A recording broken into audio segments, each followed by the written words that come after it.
Hello, everybody. Praying everyone's having a great day, and I'm glad you've taken the time to join us for this week's Wednesday Bible study as we continue to work through the miracles of Jesus. Now, we have been studying the miracle of Jesus walking on the water recorded for us in Matthew chapter 14, Mark chapter 6, and John chapter 6. You can see the passages up there on the slide. Last week, we wrapped up Mark's account of this event. Tonight we're going to look at the end of John's account and then focus on Matthew's account of Peter walking on the water. Let's begin though with John's account. John chapter 6 and verse 19 from the New King James. It's up there on the slide. I'll get to it in a moment. But the Gospel of John skips over many of the details that are contained in the other three Gospels. Primarily because John's was the last Gospel written, and John assumed that his readers had access to those other accounts. However, a key point often missed in this particular story is given very clearly here by John, as well as in Mark and Matthew's account, namely that the disciples don't fear the storm, they're afraid of Jesus. We talked about this a little bit last week, but we'll touch on it a little bit more today. It says in John 6:19 from the New King James, when they had rowed about 3 or 4 miles, they saw Jesus walking on the sea and drawing near the boat, and they were what? They were afraid. Seeing a human figure walking over the waves, they immediately assume it was a ghost. It says that in other verses. While not the specific point of the story, though, it's worth keeping in mind that God's intervention sometimes happens in ways we find unexpected and sometimes even frightening at first. So there's a little story, a little lesson within the lesson. John 6:20 and 21, but he said to them, "It is I, don't be afraid." Then they were willing to take him into the boat, and immediately the boat reached the shore where they were heading. Here's an important part of the story that we need to touch on before we get into the part about Peter walking on the water.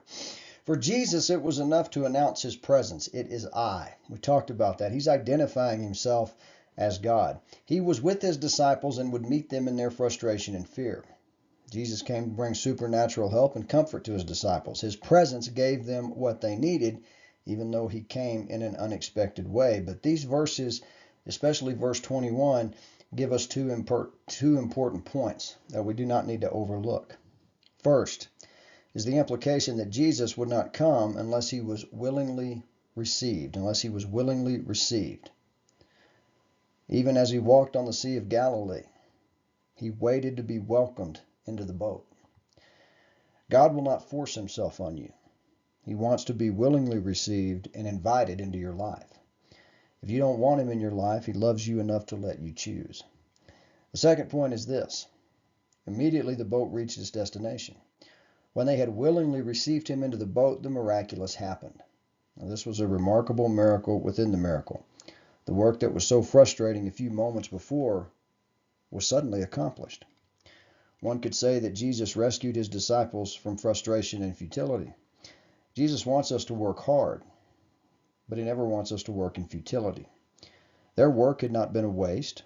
They were acting in obedience to the Lord's word to them. We should do the same. But they couldn't reach their destination, and we cannot reach the heavenly shore unless we have Christ with us. And that's an important point to not overlook. But let's dive into Matthew's account. I'm on my 5th cup of coffee because it's finally cold here in Cloudcroft. All right, Matthew 14:28 through 33. I've got the NIV up there. "Lord, if it's you," Peter replied, "tell me to come to you on the water." "Come," he said. Then Peter got down out of the boat, walked on the water, and came toward Jesus. But when he saw the wind, he was afraid, and beginning to sink, cried out, "Lord, save me." Immediately Jesus reached out his hand and caught him. "You of little faith," he said, "why did you doubt?" And when they climbed into the boat, the wind died down. Then those who were in the boat worshipped him, saying, "Truly you are the Son of God." Let's break this passage down. Beginning in verse 28, this time from the New American Standard. It says, Peter responded and said to him, "Lord, if it is I," or let me start over. Peter responded and said to him, "Lord, if it is you, command me to come to you on the water." So Jesus comes walking to him on the water. He identifies himself to the disciples, and Matthew details the fact that Peter responds to the Lord's identifying of himself. Peter's response is bold, and it would have been totally unexpected from any other person. But given Peter's impulsive nature, it isn't really a surprise. He was ready to respond to Jesus' invitation to join him on the water. Now, the Greek word that's translated here as command or tell in the NIV means to order, direct, or command. Basically, Peter's asking Jesus to order him out onto the water. Now, some believe this was Peter's way of seeing if this really was Jesus. Others suggest that Peter's real meaning was not if it is you, but since it is you, let me come to you on the water. What do you think Peter meant in verse 28? Regardless, it's important to remember that the disciples had been trained for some time.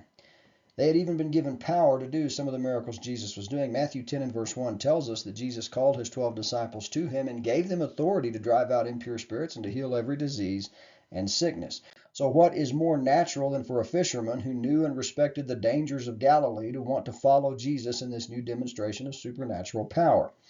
Due to some combination of fear, faith, and impulse, Peter is willing to attempt to walk on water, as long as he knows it's Jesus giving him the command. Verse 29 says, so he said, come. And when Peter had come down out of the boat, what did he do? He walked on the water to go to Jesus. Think about that for a moment. That's amazing. This section of Matthew 14 is full of unexpected events. First, Jesus feeds 5,000 men plus women and children with just 5 loaves and 2 fish. That's back in Matthew 14, 13 through 21. Then he orders the 12 to get in the boat and sail to the other side of the lake while he dismisses the crowd and then retreats to the mountainside to pray. Matthew 14, 22 and 23. Then after several hours of struggling in the middle of the lake, they see a figure walking toward them on the surface of the water. Matthew 14, 25 and 26. They believe Jesus to be a ghost until he speaks and identifies himself. Peter, apparently convinced, now asks Jesus to command him to come out to him and walk on the water too, and he does. Peter's request shows faith in God's power and great enthusiasm to participate with Jesus in this exciting moment. But as we're going to see, Peter's faith is still small. But at this moment, his response to a chaotic moment is to declare his confidence that Jesus will grant him the power to do anything that Christ commands. And that's very much in keeping with the miracle these men have recently witnessed, the feeding of the multitudes, as well as those miracles that Jesus empowered them to perform earlier that we looked at in Matthew 10 and verse 1. One of the things Jesus is teaching his disciples throughout his earthly ministry is how to be leaders. And Peter had all the qualities you want in a leader, but it still needed to be developed. But we see his leadership abilities on full display at this moment. He was willing to step out of his comfort zone. He is willing to step out on faith. He's leading by example. And that is the most important thing a leader can do. And here's a side lesson within the lesson. Here's a preachy moment, but I want to get a little preachy. If you want to lead, you have got to be on the field. Okay? I remember this story. I remember when Tim Tebow was in the NFL. And Tim Tebow's a great guy. I love Tim Tebow. But I was listening to some former players talk about Tim Tebow, and the idea came up about what a great leader he was. And this player had a great point. He said, that's fine, but you can't lead unless you're on the field. The implication was that Tim Tebow didn't have enough talent to be an effective NFL quarterback. So you can be great in the locker room, but unless you're out there on the field actually doing it, they're not going to follow you. And that's true in life. And that's a great point, regardless of what you think about Tim Tebow. You cannot lead if you're not on the field. I like to use elders as an example, okay? If you're an elder, if you're part of an eldership at a congregation, if you're a shepherd, and you're never there, and you don't know what's going on, then you're not effectively leading. If you're a preacher at a congregation and you're not involved with the members and you're not doing the little things like helping others and doing all those things, if all you're doing as a preacher is just preaching and then going home and not being involved in anything else, you're not effectively leading, okay?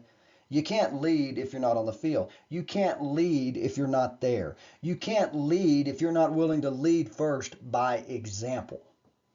And we see this in Peter. He is willing to get out of that boat and step out of his comfort zone, to step out on his faith.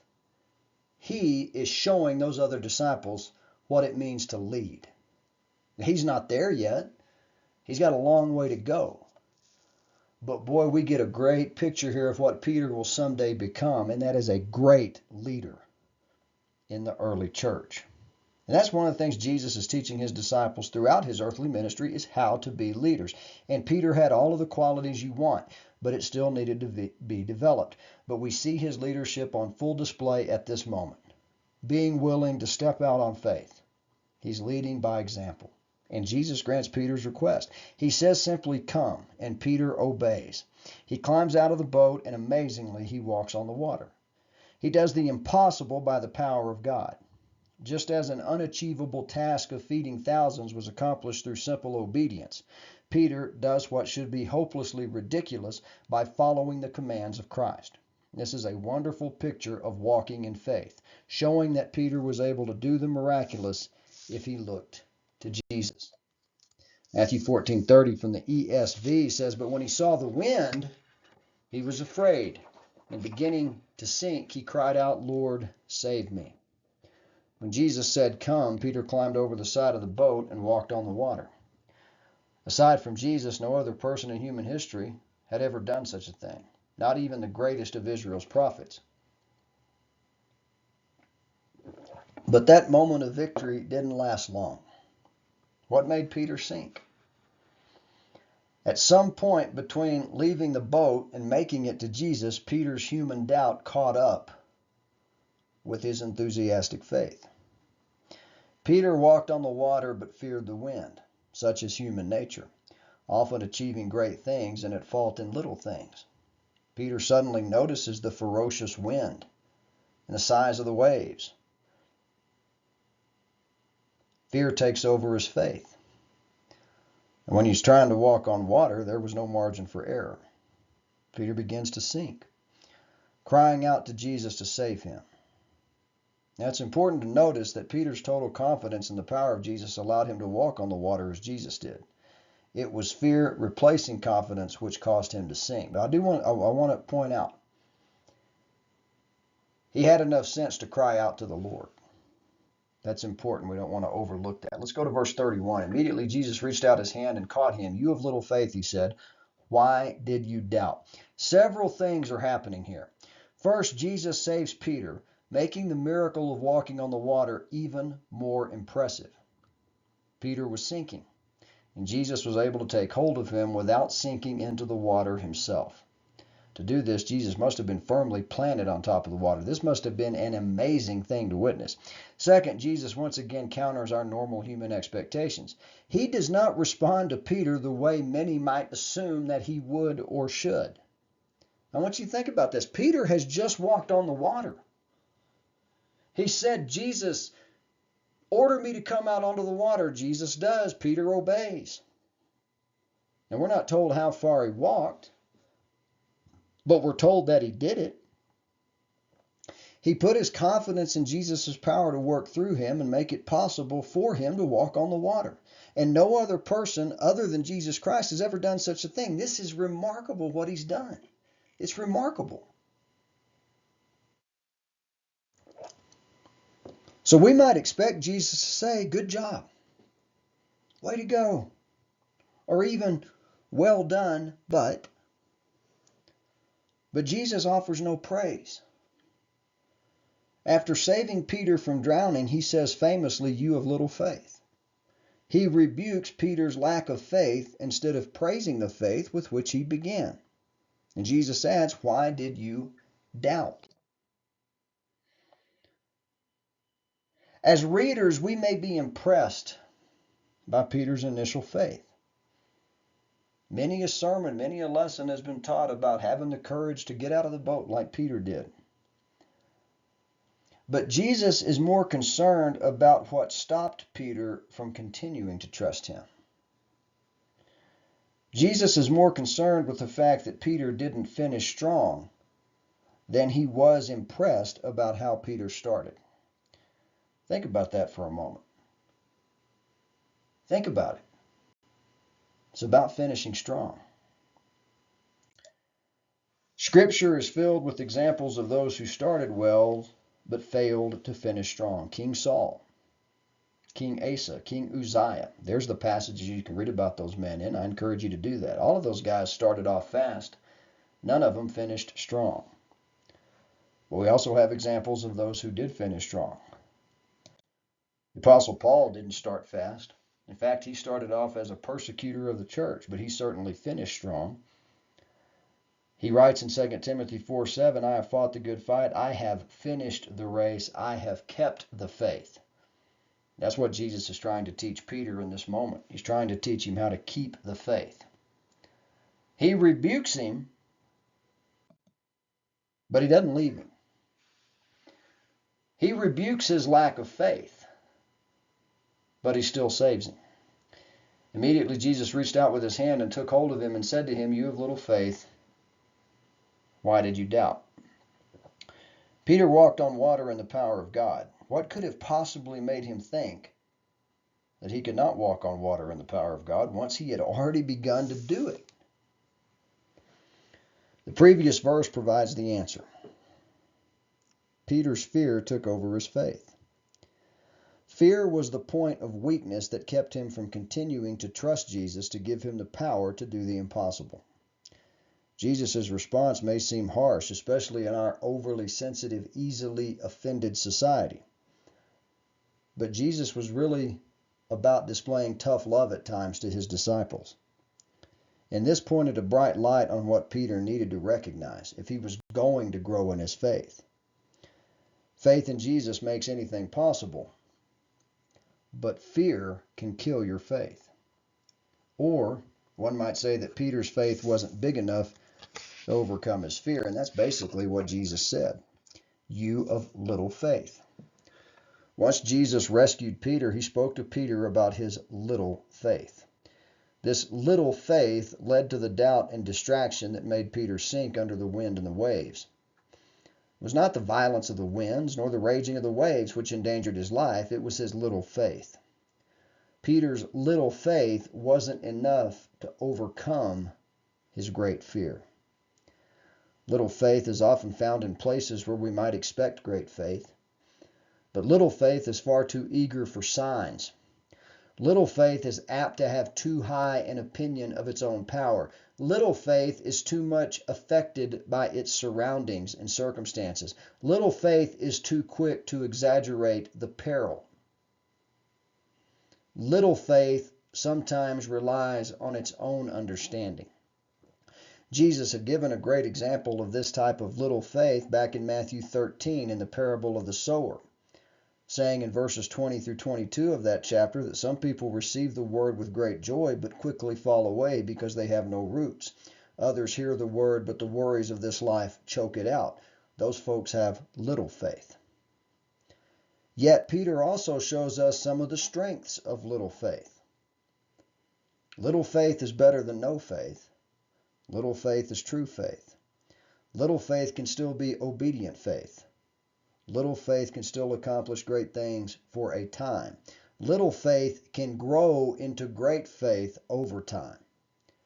You see, it takes time for roots to get established, and it takes work to clear out the weeds. With time and effort, Peter's little faith would grow into great faith. Nevertheless, Jesus asked a question. Why did you doubt? That's a good question. If you believe, why doubt? If you're faithful, why little faith? If you doubt, then why believe? And if you believe, then why doubt? Jesus only asked this question once Peter was rescued, yet at that point it was an entirely reasonable question to ask. Why did Peter doubt? Doubt literally means to be divided in two. True faith, great faith, is single-mindedly focused on Christ. Now, we can say that in theory there might be reasons for doubting God and His promises. If your problem is a new one and so extremely difficult that it is certain that God cannot help you, then you might have reason to doubt. If God has abolished His promises and made them no longer valid, then it might be reasonable to doubt. If God has changed, then it might be reasonable to doubt. Of course, none of those things are true. Whatever problem you're going through, it is not something that other people haven't gone through. The Bible tells us in Hebrews that Jesus Christ has been tempted in every way, just as we are, yet he did not sin. God certainly has not abolished his promises, and God never changes. Therefore, why doubt? Most doubts are unreasonable. What Satan wants you to do is doubt. But if there's reason for little faith, then there's reason for great faith. If it is right to trust God at all, then why not trust him with all your heart? It's useful for us to confront our doubts. Was there good reason for your doubt? Was there any good excuse for it? Did any good come from doubting? You have to answer that yourself based on your own circumstances. But God wants us to grow from little faith to great faith. Verse 32 says, when they got into the boat, the wind stopped. Mark's account also mentioned the wind stopping. John's account does not. Now, the disciples had seen Jesus shut down a dangerous storm at least once before. Matthew records that in Matthew 8:23 through 27. Well, notice the similarities between those two events. The previous storm was so bad that they all feared for their lives, while Jesus took a nap. When he awoke, he rebuked the winds and the waves, and it was completely calm. In both instances, Jesus solved the main problem. He goes to the root of the problem. Just like he does with Peter in the previous storm, he called out the men for their little faith. As soon as Jesus and Peter climbed into the boat, the wind stopped. The disciples had rowed against that wind for hours, trying to get to the other side. They were doing that in obedience to Jesus' command back in Matthew 14:22. And as soon as Jesus entered their boat, the wind stopped. Peace was restored. Their response to these displays of God's power will be different this time, different than it was in the previous storm. In the previous miracle, they asked, what kind of man is this? Now they know exactly who he is, as evidenced by the next verse. Then those who were in the boat came and worshipped him, saying, truly you are the Son of God. Previously, the disciples asked each other what kind of man Jesus was after seeing him rebuke a wild storm into calm submission. Now they know who he is, and they respond to his display of God's power in an entirely different way. The disciples have just seen Jesus walking on water. They know he had to have walked at least 2 or 3 miles to reach him. All of this in the middle of the night on a stormy sea. And at his call, Peter was able to get out of the boat and walk on the water as well, until his little faith was overcome by his great fear. But as soon as Christ climbed back into their boat, the wind they had been battling all night instantly stopped. This time the men responded in the only way that made sense. They worshiped Jesus as the Son of God. Worship is still the most rational response to recognizing God's power at work in our world. Worship still involves simply saying to God who he is. It's acknowledging who God is and who we're not. They moved quickly from fearing the storm to worshiping Jesus. This is a logical reaction. This was a logical reaction considering the power Jesus showed in this miracle and the love that he showed in taking care of a sinking Peter. So we'll close today with 3 questions. Contemplate these in your own time. Are you willing to get out of the boat? Are you willing to step out of your comfort zone for Christ? If you are, do you have little faith or great faith? Is your faith big enough to overcome your fear? And what are you doing to grow your faith? What are you doing to increase your faith, to strengthen your faith? Think about it. Glad you took the time to join us for today's lesson. I pray that it challenged and encouraged you, and I pray it was somewhat informative. And I pray you'll take the time as you find the time to strengthen your faith, to grow in your faith, to grow in the grace and knowledge of our Lord and Savior Jesus Christ, 2 Peter 3:18, by digging deeper into all the scriptures we looked at today. Look at those examples in the Old Testament of those that started well but were weak finishers. See what you can learn from that. There's a lot of good stuff in the scriptures we looked at today. In the meantime, I thank you for taking the time to join us and praying everybody has a blessed week. Take care, and God bless.